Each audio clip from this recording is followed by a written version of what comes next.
Assalamualaikum warahmatullahi wabarakatuh. Kami dari kelompok 2 Biologi 10 MIPA 2 dari SMA Negeri 21 Jakarta. Akan menampilkan video tentang tanaman-tanaman yang umumnya dibudidayakan di halaman rumah. Selamat menyaksikan. Halo semuanya, perkenalkan nama saya Adam Zaki dari kelas 10 IPA 2 absen 1. Pada kesempatan kali ini, saya akan menjelaskan sedikit tentang tanaman yang ada di sebelah saya. Tanaman ini bernama tanaman Coleus atau biasa dipanggil tanaman Miana. Tanaman ini memiliki beberapa ciri-ciri sebagai berikut. Yang pertama, memiliki akar yang berbentuk tunggal. Yang kedua, berbatang lunak dengan bentuk percabangan monopodial. Yang ketiga, daun yang merupakan daun tunggal berbentuk bulat telur. Umumnya, warna pada daun tanaman ini berwarna ungu. Yang keempat, kelopaknya berbentuk corong berwarna hijau muda. Yang kelima, mahkota bunga berbentuk bibir dengan warna ungu keputih-putihan. Dan yang keenam, memiliki 2 benang sari berwarna putih dan putih kecil berwarna ungu. Nah, selain itu tanaman ini juga memiliki beberapa manfaat. Di antaranya yang pertama untuk mengobati bisul, yang kedua menyembuhkan batuk, yang ketiga meredakan wasir, yang keempat meredakan nyeri haid, yang kelima mengobati diabetes, yang keenam meningkatkan nafsu makan. Nah, sekian yang dapat saya sampaikan tentang tanaman Miana. Apabila terdapat kekurangan pada saat penyampaian, mohon dimaafkan. Terima kasih. Perkenalkan, nama saya Dian Ahmad dari kelas 10 MIPA 2 absen 2. Kali ini saya akan menjelaskan tentang tanaman soka merah. Tanaman ini memiliki beberapa ciri-ciri, yaitu yang pertama, batang bunga ini berbentuk seperti kayu, keras, dan tumbuh hingga 7 meter. Yang kedua, tanaman ini termasuk dalam kombinasi bunga dan morfologi bunga matahari dengan 4 buah dan kepala bunga di mahkota. Yang ketiga, sistem akar tanaman ini biasanya berupa keran yang mengalir ke bawah untuk menopang ketinggian tanaman dan juga memiliki warna kecoklatan. Yang keempat, daun tanaman ini memiliki bentuk oval dengan ujung yang tajam. Tanaman ini memiliki beberapa khasiat. Yang pertama, meredakan stres. Yang kedua, mengobati diare. Yang ketiga, mampu menambah nafsu makan. Yang keempat, mampu menghentikan pendarahan dengan cepat. Yang kelima, mengatasi kram dan peradangan pada beberapa bagian tubuh. Assalamualaikum warahmatullahi wabarakatuh. Perkenalkan, nama saya Nisa Sekarmayori. Saya dari kelas 10 MIPA 2 nomor absen 6. Pada kesempatan kali ini saya akan membahas tentang salah satu tanaman yang berasal dari kelompok plantae, yaitu tanaman anggrek. Pertama-tama, saya ingin menampilkan klasifikasi dari tanaman anggrek. Klasifikasi tanaman anggrek, Kingdom Plantae, divisi Spermatophyta, kelas Liliopsida, ordo Orchidales, famili Orchidaceae, genus Dendrobium, spesies Orchidaceae. Pada materi kali ini saya akan membagi menjadi 3 bahasan. Yang pertama, ciri-ciri dari tanaman anggrek. Yang kedua, cara reproduksi. Dan yang terakhir atau yang ketiga adalah jenis-jenis anggrek. Ciri-ciri tanaman anggrek yang pertama adalah berbiji tunggal atau yang biasa kita sebut dengan monokotil. Yang kedua, berakar serabut. Ketiga, memiliki bunga yang warna-warni. Keempat, daunnya berbentuk oval memanjang. Kelima, banyak hidup sebagai tanaman epifit yang menempel pada pohon tanaman lain.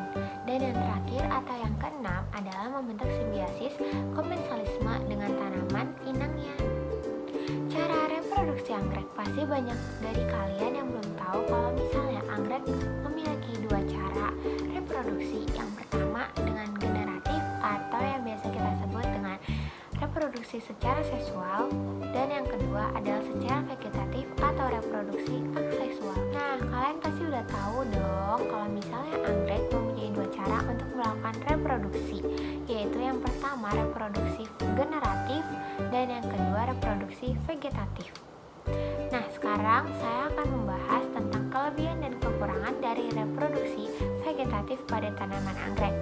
Kelebihan: yang pertama, sifat anakan sama dengan sifat indukan. Yang kedua, relatif lebih cepat berbunga. Yang ketiga, bisa menghasilkan individu baru dalam jumlah yang banyak. Yang keempat, lebih sederhana. Dan yang terakhir, mudah untuk dilakukan oleh orang awam. Dan ada pun kekurangannya: 1. Biaya mahal. 2. Hasil anakan tidak ada variasi genetik. 3. Rentan terhadap serangan hama. Lalu, perkembangbiakan secara vegetatif umumnya ada 4 cara. Yang pertama, stek batang. Yang kedua, pemisahan anakan. Yang ketiga, keki. Yang keempat, itu kultur jaringan. Gak kerasa nih udah materi ketiga aja, atau materi yang terakhir yang bisa saya bahas di video kali ini, yaitu jenis-jenis anggrek.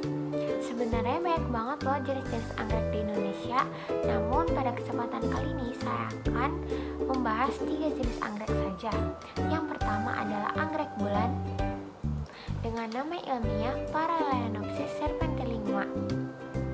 Yang kedua ada anggrek kasut dengan nama ilmiah Parahalaeonopsis chamberlainianum.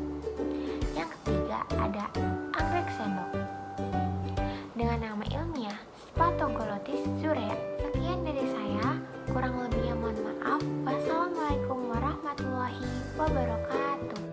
Assalamualaikum warahmatullahi wabarakatuh. Nama saya Muhammad Effendi Maulid, nomor absen 24 dari 10 IPA 2. Hari ini saya akan menjelaskan sedikit tentang tanaman lidah buaya. Tanaman lidah buaya mempunyai beberapa ciri-ciri sebagai berikut. Batang lidah buaya berserat, berlendir, bagian tepi daunnya berduri, bentuk daunnya mirip tombak. Yang kelima, mampu bertahan hidup di tempat yang kering.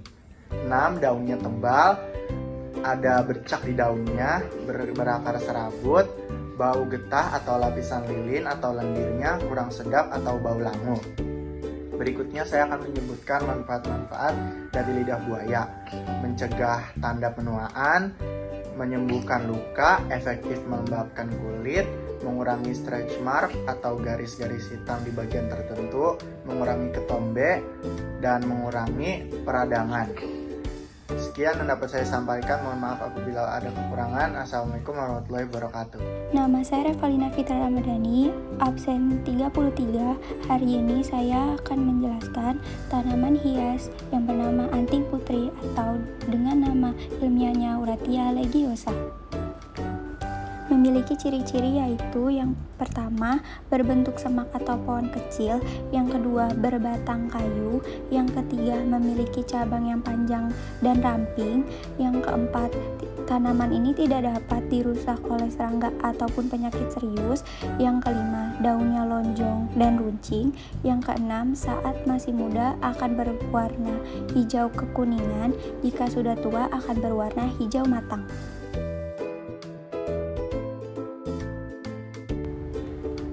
Klasifikasi dari pohon anting putri yaitu kingdomnya Plantae, divisinya Magnoliophyta, kelasnya Magnoliopsida, ordonya Gentianales, familinya Apocynaceae, genusnya Wrightia, spesiesnya Wrightia religiosa. Manfaat anting putri dalam kehidupan sehari-hari yaitu tanaman anting putri dapat digunakan sebagai tanaman obat. Akarnya dapat digunakan untuk mengobati penyakit kulit.